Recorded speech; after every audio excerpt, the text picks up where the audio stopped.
That's right. We're out here with Kevin. And Kevin, tonight we've been talking about the way the cars handle and everything. I think a lot of folks don't understand. These cars are riding around on literally on these bump stops that are located on the shocks themselves. The car goes down, and when it gets down, it actually sits on this bump stop, and again, makes it for a very rough ride, and also it's hard to drive. It is hard to drive, and the biggest problem that we're going to have tonight is when we come off of turn 4, there's a lot of little ripple bumps over there, and this bump stop is compressed all the way down the straightaway. So as a driver, you're hitting the bump stops and your head's bouncing back and forth on the headrest, and the steering wheel's jerking in your hand. So it just makes the car hard to drive. Not that it makes the cars run into each other, but we don't really know what direction they're actually going yet. So what's actually happening here is all of a sudden we're taking the spring out of play, we're taking the shock out of play. This race car is riding around basically on 4 tires. And again, when the front end starts bouncing like that, you never have any idea exactly where it's going to wind up. Handling will be the key to winning this race and the Daytona 500 next week. You've just heard it right now, Chris, from the guy who won here a year ago. I guarantee you right now, handling will be the key tonight as well as all week long here at Daytona. All right, thank you, Jeff and Kevin. Kevin Harvick in 4 Budweiser Shootouts, his best finish 3rd, but of course the Daytona 500 winner didn't get a pole last year and hasn't won this event, so he'll be watching with all of us. You have the best seat in the house. It's kind of a kickoff to our coverage as you get a look at some of the drivers that will be participating. You know that it's 23 drivers, the largest field ever, and 11 cars involved in the 2 final practice crashes, so it has affected a little bit of the order. Michael Waltrip was to start 3rd, so he and the Toyota moves up to the pole. Here's how they selected on speed. You saw Steve Burns with Kenny Wallace have the drivers. It was kind of an outdoor party for fans, and through a Budweiser bottle. It was just kind of a random draw. You pick a number, and again, Kurt Busch wound up on the pole, but because of the incident we talked about a little bit earlier with the crash, had to be moved to the back of the pack along with Bill Elliott, Jimmy Johnson, Jeff Gordon, and Ryan Newman. So Michael Waltrip gets the start on the main spot. From that 1950 movie, All About Eve. Remember the Betty Davis? Fasten your seatbelts. It's going to be a bumpy night. A new season begins with the same old but wonderful words. And I don't mean, gentlemen, start your tempers. I mean these words. Let's listen. And now for the most famous words in motorsports, tonight's Grand Marshals. Mandy Raber, lead driver, St. Louis Clydesdale Hitch, and Bud, the Clydesdale's official mascot.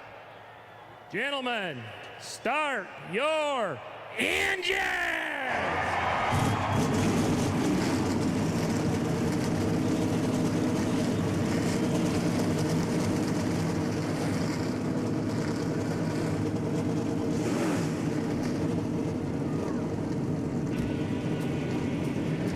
We're anxious to see how Dale Earnhardt Jr. will do, whether Tony Stewart and Kurt Busch might fix it up. But who gets the biggest jump on the road to the Daytona 500? This is NASCAR on Fox.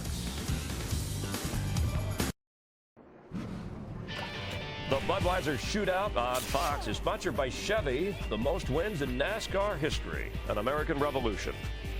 And we are glad you're with us from Daytona Beach, Florida, and NASCAR on Fox, getting ready for the Budweiser Shootout. And if what we've seen so far is any indication, it's going to be a crazy go nuts. Let's look back at some great moments of the past. Into turn 4, Waltrip will get one more shot. The 1,600-foot straightaway toward the finish line. Here they come. A difference of $32,000 goes to Buddy Baker over Darrell Waltrip in 2nd place. This game is being played here. Oh, trouble! Ricky Rudd slamming for the wall. Crashing, rolling over, side over side. For the win, the Budweiser Shootout for the first time in history, Denny Hamlin gets the victory today.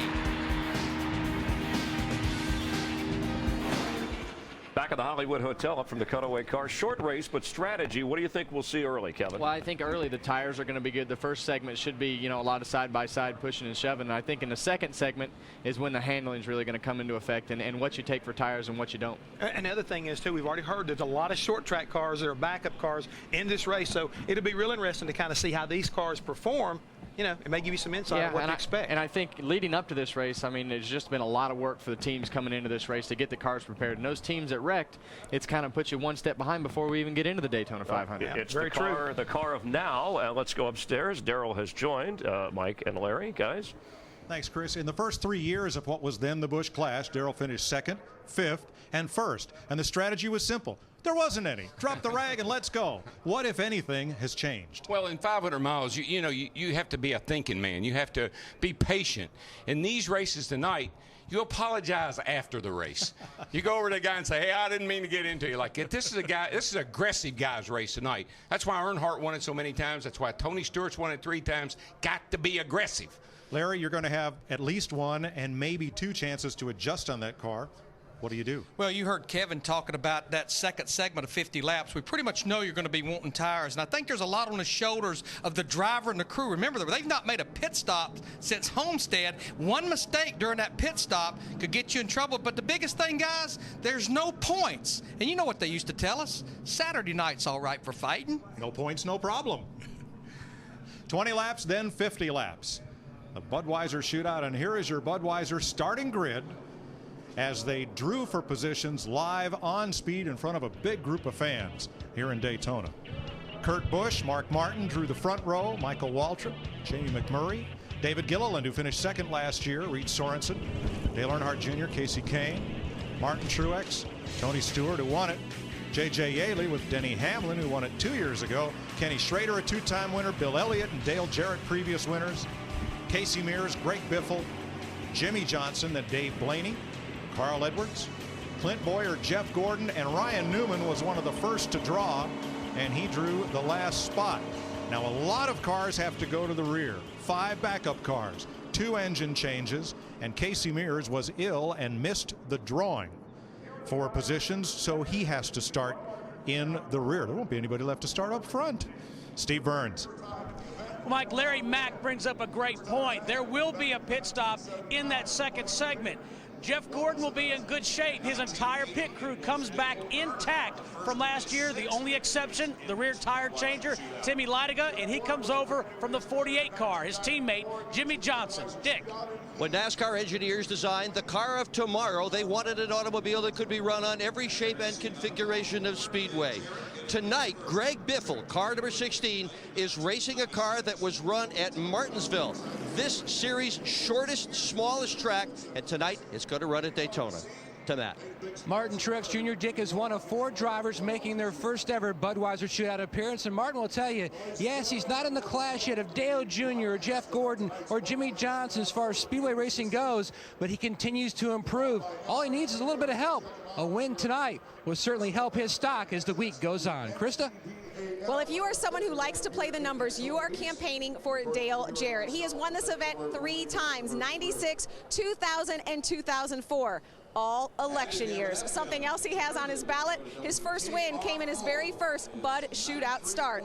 Tonight will be his last. He is trying to bookend an incredible Bud Shootout career. Thanks, folks. You see the scrapes on the wall up in turn number 4 from action earlier today in the ARCA race. 59 degrees, calm and clear. That's the weather. Did you say calm? That's the weather. The wind. I thought I missed something. If you are playing the numbers, the magic number could be 16. That is the average starting spot of the winner the last 5 years. Casey Mears scheduled to roll off 16. And there you see 2 segments. First segment 20 laps, and then we'll have about a 10-minute break, and you can do normal things that you would do on a pit stop, including cooling the engine down. And in 50 laps, pit road speed, I talked about not speeding on pit road, especially on a green flag stop, 55 miles per hour. The pit window for fuel, 44 to 46 laps.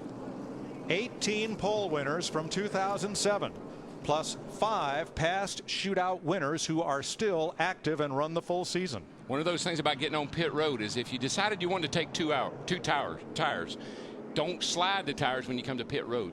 Got to be real cautious with that. Mark Martin making his 20th consecutive start. He won this race in 1999. He's in car number 8 tonight. Bill Elliott making his 23rd start in the Budweiser Shootout, the most of all drivers. And the rookies, Martin Truex, J.J. Yaley, Reed Sorensen, and Clint Boyer are all in their first shootout.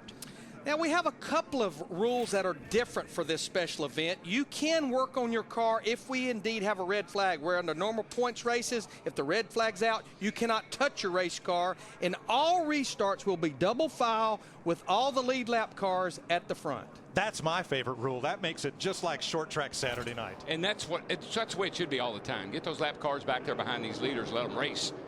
The guy beside you's got as much to lose as you do. And Darrell, I can't help but think to see your brother in that Toyota up on the pole now. And you go back a year ago as an owner, Dale Jarrett. His car was sitting on the pole and went straight to the back when he dropped the green flag. I don't think that'll happen with this 55 car tonight. Mikey's pretty excited. I mean, he went through a tough year last year, but I think it's all going to turn around starting now. Now, this is not a point race, but there are several Toyotas in this field. And the last time a foreign nameplate went to victory lane in NASCAR's top series, 1954. And they have been strong during winter testing.